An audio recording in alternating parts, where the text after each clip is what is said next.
यूएईचे अध्यक्ष शेख मोहम्मद बिन झायेद यांचं पंतप्रधान नरेंद्र मोदी यांनी विमानतळावर केलं स्वागत. भारताकडून यूएईला पारंपरिक भेटी केल्या प्रदान.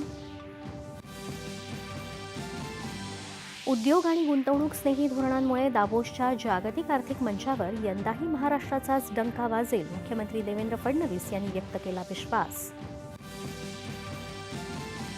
भाजपाच्या राष्ट्रीय अध्यक्षपदासाठीच्या निवडणुकीत नितीन नबीन यांची बिनविरोध निवड निश्चित.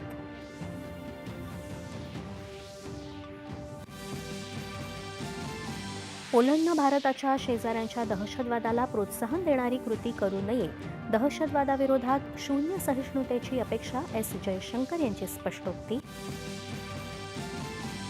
युक्रेन संघर्षावरून भारताला वारंवार लक्ष्य करणं अन्यायकारक, पोलंडच्या उपपंतप्रधानांना एस जयशंकर यांनी सुनावले खडे बोल.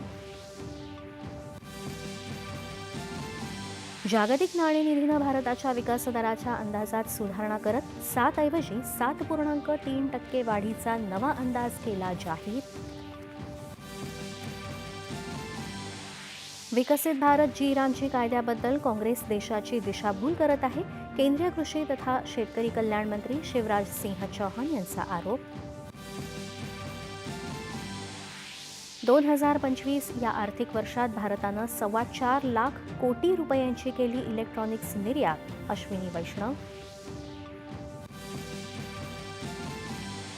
राज्यातल्या 29 महापालिकांच्या महापौरपदासाठी येत्या 22 जानेवारीला आरक्षण सोडत होणार जाहीर.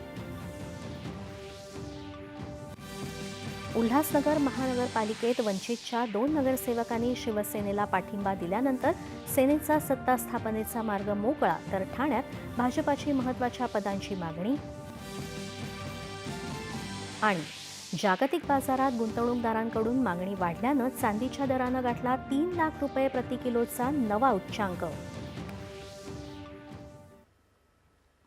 नमस्कार, 7च्या बातमीपत्रात मी भक्ती सावंत बोरकर आपलं स्वागत